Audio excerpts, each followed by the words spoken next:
Bonjour à toutes et à tous, je suis Nicolas, cofondateur du groupe 8, qui est un gestionnaire privé spécialiste de l'investissement immobilier clé en main. Et je suis avec mon associé et cofondateur Cédric Berthelon. Salut Cédric. Salut Nico, salut à tous. Ravi de vous retrouver aujourd'hui avec pas mal de choses à voir ensemble. Des nouvelles Ouais, fraîches, on est exactement. content. Exactement. Alors, petit sommaire un petit peu différent, puisqu'aujourd'hui, on va pas travailler sur une étude de cas. On aura l'occasion d'en refaire un très prochainement, parce qu'en plus, on a pas mal de projets qui sortent de terre. Ce sera toujours intéressant de voir un petit peu le avant-après. Aujourd'hui, on va parler d'actu, on va parler DPE. Mais avant toute chose, je vous invite à venir nous suivre sur les réseaux sociaux. Je ne sais pas si vous l'avez vu, mais moi, j'ai activé mon LinkedIn. Ça rigole pas. Donc, n'hésitez pas, on va mettre les liens en description de la vidéo, mais n'hésitez pas à suivre la page 8 sur LinkedIn et à suivre nos deux profils, Cédric Berthelon et Nicolas Boguit, sur LinkedIn. Voilà, petite parenthèse, appel à l'action, comme on dit. Et puis abonnez-vous évidemment à la chaîne YouTube, évidemment. Évidemment. Bon, bref, c'était la parenthèse. Aujourd'hui, on va parler actu, puisque ça bouge. Nous, ça fait déjà quelques semaines qu'on parle des Ouais. problématiques du DPE, en particulier des problématiques liées aux passoires thermiques et aux passoires thermiques de petites surfaces, hein. On a beaucoup parlé de ça parce que c'est là où il y a quand même des sacrées problématiques pour les investisseurs. Puisque nous, on parle essentiellement d'investissement immobilier. Et donc, du coup, ça bouge. Qu'est-ce qui se passe, Cédric? Raconte-nous tout. Ouais, alors pour tout vous dire, on avait prévu d'autres thématiques et ça a bougé ce matin. Alors on avait sur nos derniers contenus, on vous disait qu'a priori il y avait des annonces qui allaient être faites mi-février.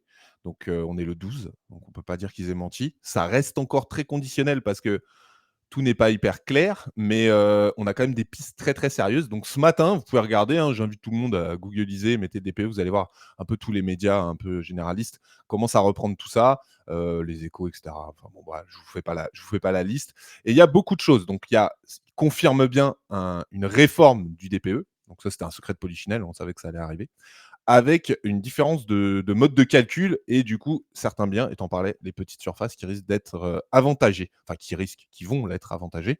Alors, j'ai pris pas mal de notes, je vous le dis honnêtement. D'habitude, c'est vrai que nous, vu qu'on est très terrain, on n'aime pas trop prendre les notes et tout, on est très de tête. Là, j'ai pas mal de notes parce que c'est tout frais, vraiment. J'ai bossé dessus ce matin, j'ai dû un peu modifier mon planning pour vraiment bien me renseigner, essayer de vous trouver le maximum d'infos et sans être sur un truc généraliste à l'à peu près. Donc voilà. On commence par le premier point, si ça te va? Yes, carrément. Ouais. Alors, le premier point qu'ils mettent en avant, et on l'avait déjà évoqué, c'est la consommation d'eau chaude. Alors, il faut savoir que dans le calcul du DPE, donc ça restera toujours un petit peu brumeux parce qu'encore une fois, même les diagnostiqueurs, j'ai appelé notre diagnostiqueur ce matin, il me dit ouais, je ne sais pas exactement ce qui va être pris en compte là-dessus, mais il semblerait que dans l'impact du logiciel, le côté ballon d'eau chaude surdimensionné, donc forcément par rapport aux petites surfaces, on va vite retrouver des ballons d'eau chaude qui font 200 litres, donc qui n'ont aucun sens hein, dans un 30 mètres carrés, on est tous d'accord. Bah, dégrade fortement la note du DPE. Donc ça, c'est un élément qui va être modifié. Alors ne me demandez pas quoi, est-ce que c'est pris en compte? Est-ce que à partir de temps on parle beaucoup des logements en dessous de 40 mètres carrés. Alors est-ce que quand il fera 42, vous ne serez pas concerné? Là, pour l'instant, j'ai pas la réponse, très honnêtement. Mais en tout cas, on parle a priori de 140 000 logements, donc c'est quand même pas rien, donc qui seront en dessous de 40 mètres carrés, qui pourraient sortir du F ou du G, de par ce nouveau mode de calcul. Bon, Tiens, on va tiens. surveiller ça de près, c'est quand même pas rien. Franchement, c'est pas rien. Nous, je crois qu'on l'avait déjà évoqué et en plus, un de nos clients, Stéphane, que j'ai eu tout à l'heure justement, enfin à qui j'ai envoyé un message pour lui dire: «Ah, ça bouge». On a un cas d'école vraiment chez lui. On est sur, un bien en plus mansardé où on a énormément de travaux à faire pour le ramener et du coup, on est un petit peu en train d'attendre là-dessus. Donc voilà, il y a ce premier élément. Alors moi, je vous donne mon avis, on est sans filtre ici, hein. C'est juste mon avis, hein, attention, hein, j'ai aucune preuve là-dessus. Je pense qu'ils vont mettre beaucoup en avant cette histoire de ballon d'eau chaude. Je pense qu'en gros, le mode de calcul est complètement modifié. C'est juste qu'ils peuvent pas franchement le dire parce que ça me paraît un petit peu étrange si, en tout cas, la promesse est confirmée, c'est-à-dire de passer de G ou même F en E systématiquement à cause de ce truc de ballon d'eau chaude. Bon, à voir, mais en tout cas, on prendra. Alors, Ça sent la faut ça. panique, hein, quand même. Ouais, quand même, grave. Bah, c'est un peu ce qu'on avait dit, hein. Ça détricote dans tous les sens, ça reste très politique, hein, faut pas l'oublier. Je pense que voilà, ils savent plus trop comment arranger les choses. Ils voient bien qu'ils se sont trompés et c'est la vie, hein, franchement, ça arrive. Alors par contre, il y a un point, pour le coup, qui va en lien avec ce que je vous disais, c'est que là, encore une fois, je pense qu'on aura des précisions à venir, hein, et bien évidemment, on vous le dira.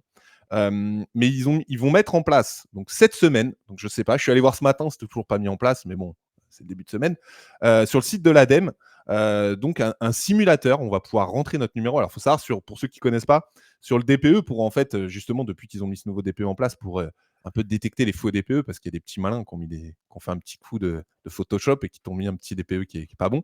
Vous avez, en fait, vous regarderez, pour ceux qui sont concernés, au haut de votre DPE, vous avez un numéro ADEME. Vous allez sur le site de l'ADEME, vous rentrez ce numéro et il vous ressort le DPE pour voir s'il est conforme à ce que vous avez eu. Et d'ailleurs, je vous conseille de le faire quand vous achetez un bien pour être sûr que vous ne fassiez pas flouer là-dessus. Et du coup, là, ils vont mettre en place un simulateur donc cette semaine où vous allez pouvoir rentrer votre numéro DPE et avec ce nouveau mode de calcul, ça vous sortira une attestation qui sera en fait votre nouveau DPE. Vous n'aurez pas besoin de le refaire. Donc, on avait évoqué cette problématique. Quid de ce qui se passe? Est-ce qu'on fait revenir un diagnostiqueur? C'est absolument ingérable. Donc, ils ont mis en place ça. On va voir comment ça fonctionne. Mais du coup, on aura certains éléments. Donc, on pourra peut-être vous montrer, nous, à travers des dossiers clients, la différence. Il n'y en aura peut-être pas. Mais en tout cas, dès l'instant que vous aurez une note qui sera améliorée, a priori, ce sera votre nouveau DPE. Donc, typiquement, vous êtes en F, vous avez un 30 mètres carrés, vous passez en E, vous n'êtes plus en passoire énergétique, c'est votre nouveau DPE. Donc, c'est quand même pas rien, hein. Là, on est là-dessus. Alors après, quid des DPE projetés? On vous en avait parlé. Du coup, on a une base qui va être mieux. Est-ce que du coup, il y aura moins de travaux à faire? Je pense que oui. Mais c'est la première grosse annonce. Donc nous, on va surveiller ça de près. Je pense, je sais pas si on vous le fera en stream ou quoi, ou tout du moins, on le mettra peut-être sur les réseaux. On fera les tests pour voir est-ce que c'est du bullshit complet ou est-ce que ça marche. Moi, j'ai tendance à penser qu'on va avoir des très bonnes surprises, très bizarrement. Je pense qu'on va se retrouver avec beaucoup moins de passoires thermiques et C'est que bizarre, hein. le minimum sera E. Ce sera très étonnant. Sans compter que dans le wording un petit peu, puisqu'on parle de eux, de ce que j'ai pu lire, parce que j'ai passé ma matinée à éplucher tout ce qu'on peut trouver sur le DPE. On note que maintenant, ce serait potentiellement le E serait à l'étude en 2034. C'est ça les thématiques un petit peu les abus de langage qui sont mis. Bon, ça va dans le sens de ce qu'on savait tous, c'est que de toute façon, je le dis, si vous voulez le faire passer en D, faites-le. Ne vous cassez pas trop la tête, attendez de voir, parce que je pense que E, il n'y aura plus trop de sujets. Quand bien même, il y aura un autre mode de calcul qui fera que votre E sera finalement un D. Voilà. Et parce que c'est vrai, là, on parle des passoires thermiques. Demain, si vous êtes en E, rien ne vous empêche d'aller sur le simulateur et voir. Ça se trouve, vous passerez en D, hein. Donc, vous n'aurez plus de travaux à faire. Donc, ça, voilà. Ça, c'est le premier gros élément qui engendre du coup le dernier point là-dessus. C'est que, par contre, il confirme qu'il n'y aura pas d'assouplissement sur le calendrier au niveau des interdictions G, F. Après, en gros, ce qu'ils veulent, c'est enlever les G et les F, quoi, C'est sans ça. faire le truc. Parce que S'il comme y a ça, ils plus peuvent de dire, bah non, on GVF, maintient les interdictions, mais en même temps, on va faire en sorte qu'il n'y ait plus trop de G sur le truc. Franchement, c'était obligatoire que ça allait se passer comme ça, on le savait. Donc voilà, donc c'est plutôt des bonnes nouvelles, on va pas se mentir. non, Franchement, je c'est pense clair. que C'est un c'est. gros message envoyé à l'investissement immobilier, enfin, Mmh. à l'immobilier de manière générale, mais à tous les investisseurs, c'est quand même un bon gros feu qui va passer au vert pour reprendre un peu d'activité. Heu, on aura l'occasion d'en reparler. Je pense qu'il y a, d'énormes opportunités qui vont arriver pour les petites, surfaces passoires thermiques. J'invente rien en disant ça, mais je pense que là, il va y avoir un truc qui va se cranter et qui va faire qu'il y aura beaucoup, beaucoup d'opportunités et C'est de clair. belles opportunités. Alors nous, ça fait notre affaire forcément puisque c'est notre business et on va pas se cacher, hein, c'est notre cœur de métier aujourd'hui. Nous, la petite Ouais, surface, passoire thermique, c'est un truc qu'on fait énormément. ouais. Mais là, clairement, c'est une bonne nouvelle pour nous. Non, non, complètement. Mais surtout que ça n'avait pas de sens. En réalité, moi, je remets pas en cause, encore une fois, le fait de vouloir améliorer les logements. C'est juste que là, ça n'avait aucun sens. Ça n'avait aucun Ouais. sens. Et donc, on va voir si c'est corrigé. Moi, j'ai bon espoir. En tout cas, ça va dans le bon sens. Donc, on verra. Évidemment, on vous tiendra au courant de tout ça.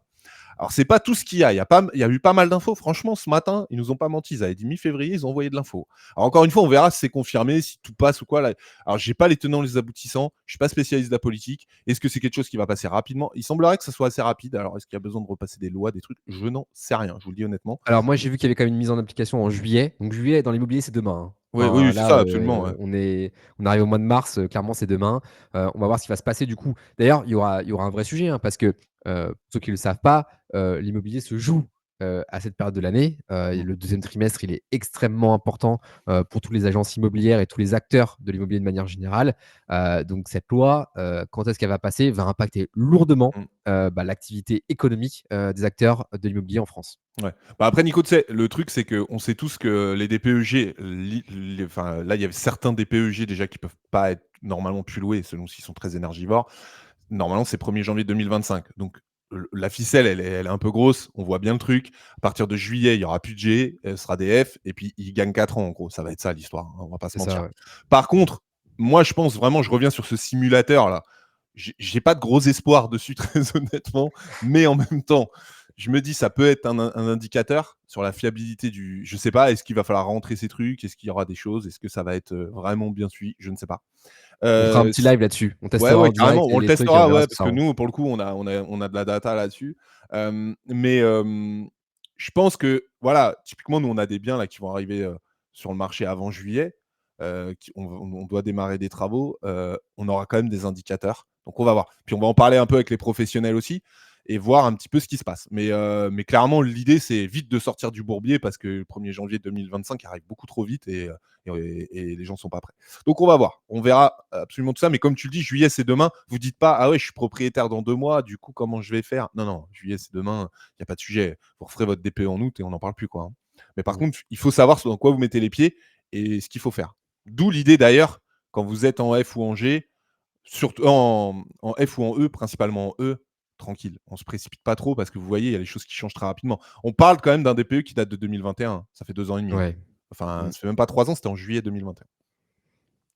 Donc ouais, je vous ai dit sur le calendrier. Alors il y a d'autres infos. Alors là, ça concerne les copropriétés.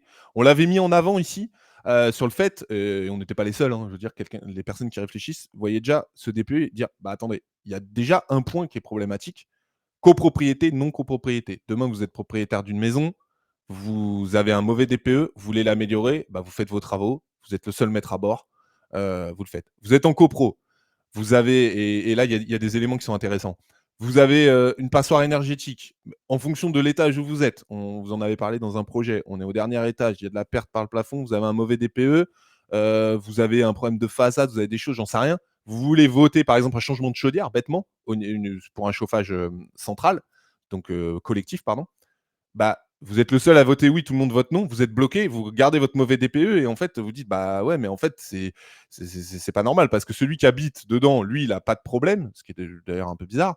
Il on lui demande rien. Par contre, si vous voulez louer, donc entre bailleurs, propriétaires, occupants déjà, bon, en gros, c'était pas possible. Donc là, il y a pas mal de choses qui ont été faites. Alors on est dans l'exception, attention, là, on est en France, on le sait, hein, il y a pas de problème. Du coup, je lis parce que la phrase, elle est pas hyper claire, mais vous allez comprendre, c'est pas très compliqué non plus. Donc dans le cadre où vous aurez je vais essayer de vulgariser un peu le truc. Dans le cadre où vous auriez un bien qui nécessite des travaux, exemple, ravalement avec isolation par l'extérieur, on va prendre des travaux, qui pourraient améliorer votre DPE. On sait que ça va pas se faire dans la semaine. A priori, il faut voter en AG.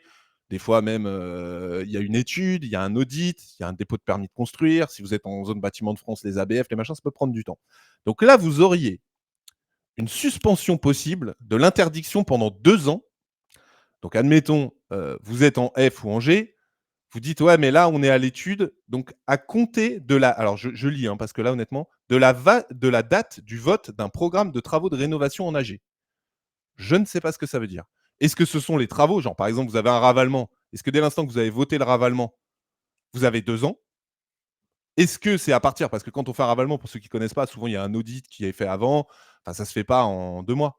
Est-ce que c'est à partir de l'audit? Est-ce que c'est à partir du moment où on en parle en AG? Bon, là, ça, je peux pas vous dire. Mais en tout cas, il y aurait une suspension, ce qui est un peu logique. Ça sent l'usine à gaz à plein nez, ça, hein. Ça sent la cata. Mais, il y aura une suspension en tout cas. Donc on va se renseigner à partir de quand. Typiquement, si vous êtes, vous faites partie de ceux-là, potentiellement, vous auriez le temps. Et l'autre point, là, pour le coup, qui est un peu plus clair, c'est qu'il y aurait une exonération des travaux obligatoires. Par exemple, vous avez un logement G, vous avez un locataire en place depuis 2, 3 ans et à partir du 1er janvier, si on suit la loi, vous ne pouvez plus louer un logement G. Qu'est-ce qui se passe? Bah, vous êtes exonéré de faire les travaux le temps de l'occupation de ce locataire. C'est-à-dire que vous pourriez, admettons, il reste 10 ans, pendant 10 ans, il peut rester dans un logement G si il ne peut pas quitter le logement le temps des travaux. Donc voilà, ce qui semble être logique. Si demain, il faut que vous plaquiez tout votre appart, le locataire, il va pas dire: «Bah, je pars 6 mois, je reviens dans 6 mois et 1 jour», quoi. C'est normal. Du coup, ça, par contre, quand vous allez renouveler votre bail, chercher un nouveau locataire, il faudra faire les travaux entre-temps. Donc ça, c'est un point. Il y avait pas mal de gens à Paris, notamment dans les petites chambres de bonne et tout. Il y a beaucoup de gens qui sont concernés. Il y a quelqu'un qui m'a écrit d'ailleurs sur Insta là-dessus, à ce sujet-là. Et alors, dernier point, après, je te redonne un peu la parole parce que là, c'est vraiment lourd, lourdingue cette partie-là. On parle d'immeubles de copropriété, et là, j'ai pas trop de précision, mais il semblerait qu'il va y avoir, alors pour info, on a du coup le DPE individuel de l'appartement, et il faut savoir qu'il n'y a pas d'obligation, mais ça arrive de plus en plus, ça va être formalisé. Il y a le DPE de l'immeuble, ce qu'on appelle le DPE collectif. Si vous avez un DPE, passoire énergétique, F ou G, et que par exemple le DPU de l'immeuble serait C ou D, ce qui arrive, hein, vous avez fait une isolation par l'extérieur, je reprends mon exemple, vous êtes au dernier étage, il semblerait que ceux qui ont un mauvais DPE, bah, finalement, ce soit avantagé. Là, je ne sais pas. Est-ce qu'ils prendront le DPE de l'immeuble et quoi?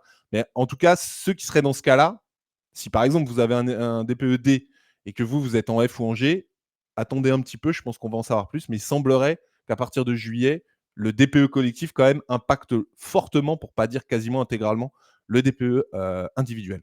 Là, on était dans la phase vraiment, voilà. Mais globalement, suspension pendant 2 ans s'il y a des travaux de type copropriété. Vous pouvez garder votre locataire si vous êtes en G, le temps, si lui, il ne veut pas quitter le logement pour les travaux. Et du coup, DPE individuel, DPE collectif. Voilà. Ça, c'est trois points qui sont vraiment centrés sur la copropriété. Donc, on va surveiller ça de près parce que alors ça peut être un truc à tiroir de partout. Mais en tout cas, il se passe des choses là-dessus aussi. Voilà sur cette partie-là qui était un petit peu. On a On n'est pas sorti les sorti de rames. l'auberge. Non, c'est clair.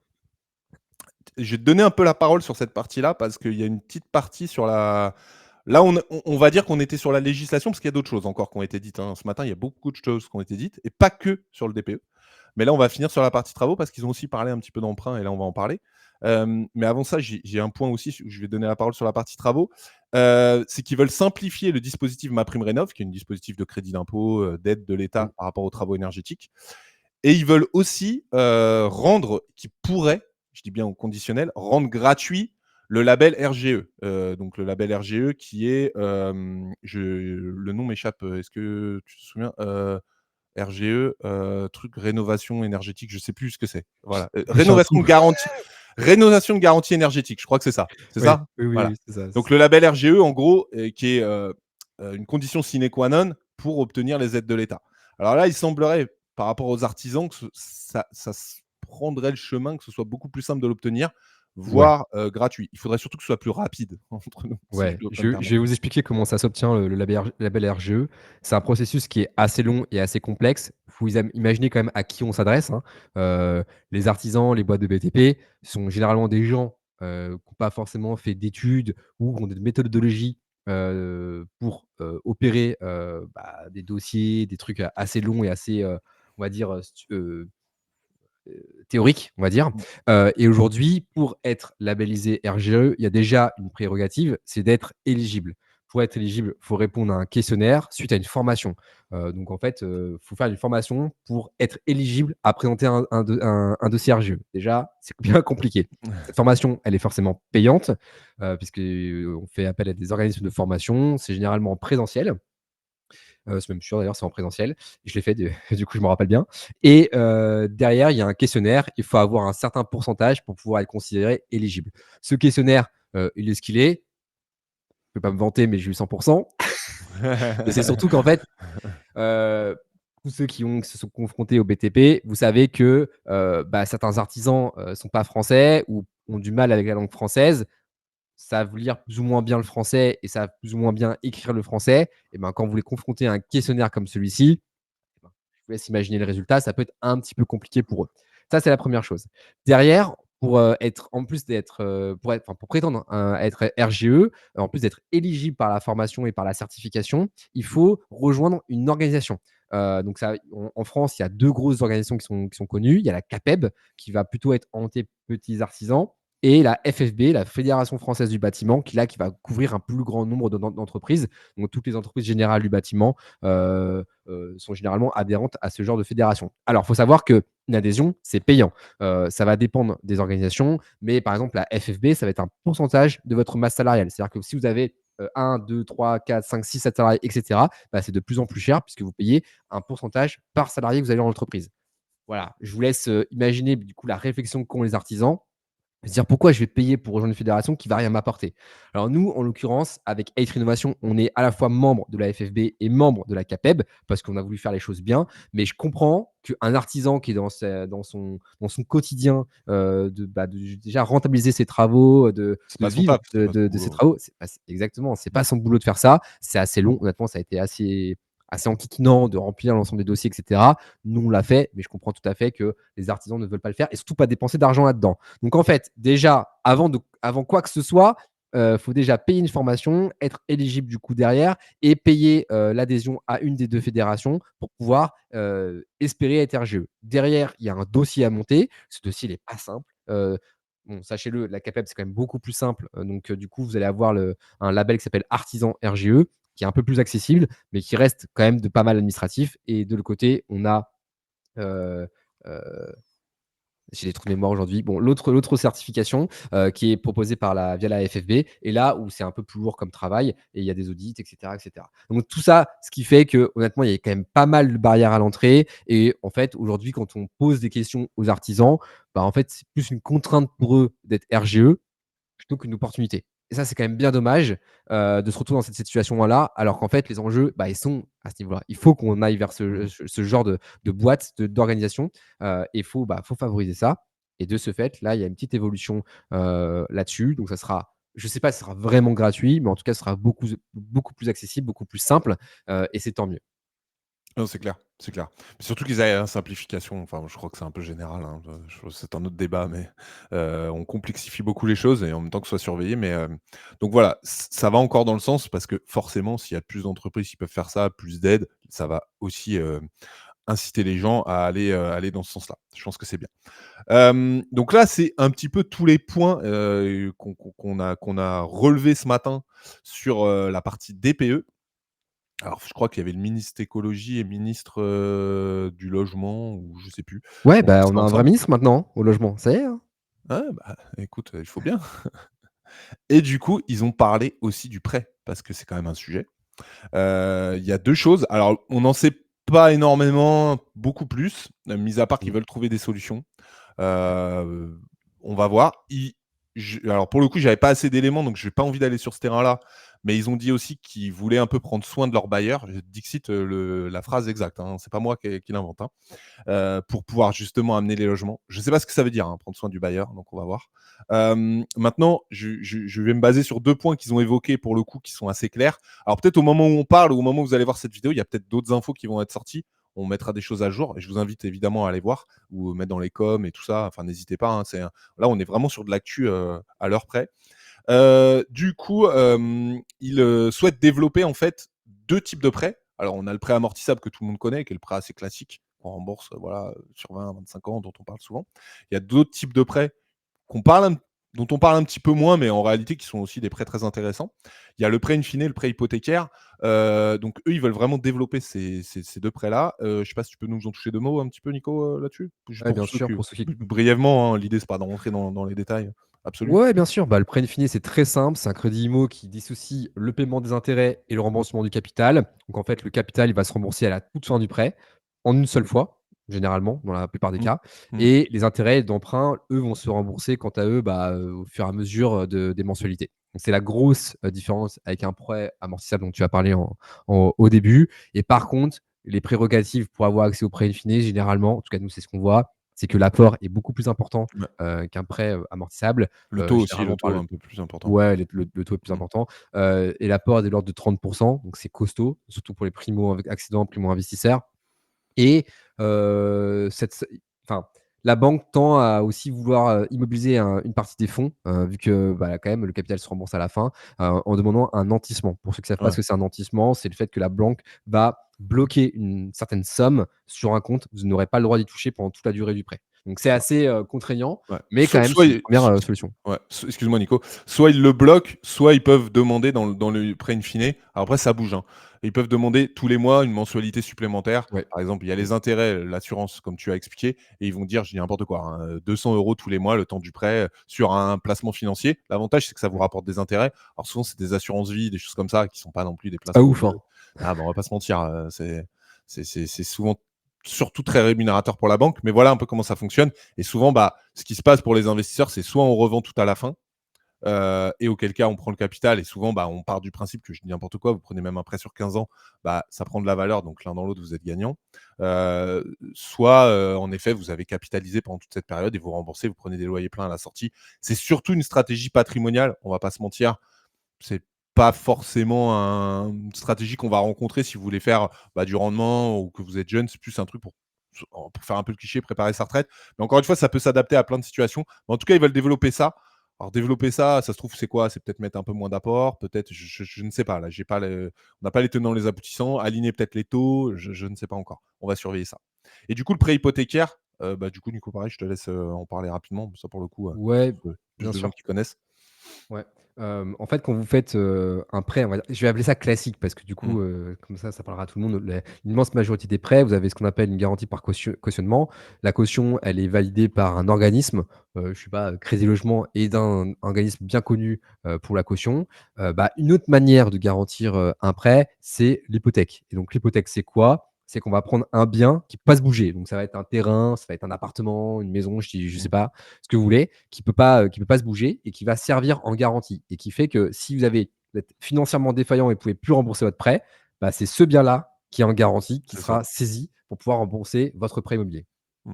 Et il faut savoir Tout que ça, simplement. par exemple, les expats ont souvent le bien même qu'ils achètent. Mmh. C'est pour ça qu'on leur demande beaucoup d'apports qu'ils mettent en garantie parce que les accords Crédit Logement, SACEF, les organismes de cautionnement souvent sont un peu frileux là-dessus. Ça, c'est pareil, ça reste une stratégie quand même. Ce qu'ils aiment bien, c'est qu'en général, on ait des biens qui soient intégralement payés ou quasiment soldés. Tout simplement, en gros, ils veulent c'est un calculateur de risque, hein. Donc ils veulent appuyer là-dessus. On va voir. Alors, les 2 coûtent un petit peu plus cher. Maintenant, ça peut débloquer des situations. Honnêtement, là, je suis pas d'avis, c'est du cas par cas, ça reste de l'emprunt. Il se passe quand même aussi ça, plus la baisse de taux. On sent quand même qu'on va dans un truc où il faut que ça se débloque. Je pense que c'est vraiment plus amené à je sais pas si c'est vraiment sur le type d'investissement, si demain vous voulez acheter un T2 ou quoi, enfin, je pense pas que ce soit ça. Par contre, quand vous êtes dans une deuxième phase d'investissement, c'est des pistes à explorer, notamment si vous voulez préparer, je sais pas moi, pour les enfants, du long terme, des choses comme ça. Mmh. Ça peut être assez intéressant dans une deuxième phase. Voilà, c'est des points. Donc ils en ont parlé ce matin, c'était pas mal et comme je vous dis, ils parlent d'essayer de trouver des choses sur les bailleurs. Je pense que ça va vraiment plus être sur l'accessibilité du prêt. On a une cliente là en ce moment où carrément elle est à Paris, elle investit à Poitiers et on lui dit, la banque: «Ah non, on fait pas d'investissement en province». OK, nouveau. Je savais pas que ça existait. Donc voilà. Donc et demain ils vont lui dire: «Si, si, non, c'est bon, il y a pas de problème». Bon voilà, c'est autre chose mais donc on va voir un petit peu, ce qu'il en est là-dessus. Bah, voilà, je crois qu'on a fait à peu près le tour de toutes les infos qu'on a eues. Il y avait pas mal de Ouais. trucs. Donc, je suis content voilà, ça se concrétise un petit peu par rapport à un peu le teasing qu'on fait depuis quelques semaines. Mais du coup, bah, on en saura plus j'ai hâte surtout de voir ce simulateur, vous l'avez compris, moi, c'est ce truc-là qui m'intéresse parce que là, on parle de concret et en plus, nous, on va être directement concernés pour pas mal de projets et puis on va voir ça, quoi et en tout cas, bah, on sera là pour vous en parler par la suite. Mmh. Voilà ce que je peux dire. Carrément, c'est de bonne augure. En tout cas, ça prend la bonne direction. Nous, on a hâte, d'en savoir un petit peu plus sur ce qui va se passer. En tout cas, bien sûr, on vous racontera un petit peu, Mmh. la suite, quand on en aura connaissance. Ça va nous tenir en haleine. On a vu jusqu'au mois de juillet, ce truc-là et donc on n'hésitera pas à commenter l'actu de ce qu'on voit un petit peu à droite, à gauche C'est ça. et puis voilà, ça va pas nous empêcher de travailler en tout cas, Non, non, c'est sûr. on continue là-dessus et puis il y a pas mal comme tu disais, il y a pas mal de choses qui vont sortir. On a pas mal de formats en tête et tout. Vous allez me voir un peu plus sur les réseaux moi, parce que j'ai eu pas mal de messages dire: «Mais tu disparu ou quoi? On voit toujours, on voit tout le monde sauf toi». Ouais, ça bosse, j'avais pas mal de choses à gérer donc là, je vais revenir un peu plus sur le terrain et tout, ouais. Ce sera un plaisir de partager un petit peu plus au quotidien. Merci Nico. Exactement. Bah, merci à toi Cédric. On se retrouve alors, je ne sais pas si je pars à Miami en vacances quelques jours, mais on va s'organiser ça, on va pas disparaître, on va garder notre routine surtout, ça c'est le Ouais, plus important. Donc on va se dire rendez-vous la semaine prochaine, dans tous les cas, avant ton par un départ, moyen on ou refera à un un petit autre. voilà, on se débrouillera. Exactement. Allez, bonne journée à Ouais, tous bonne et à journée. très bientôt. Ciao, Ciao. ciao.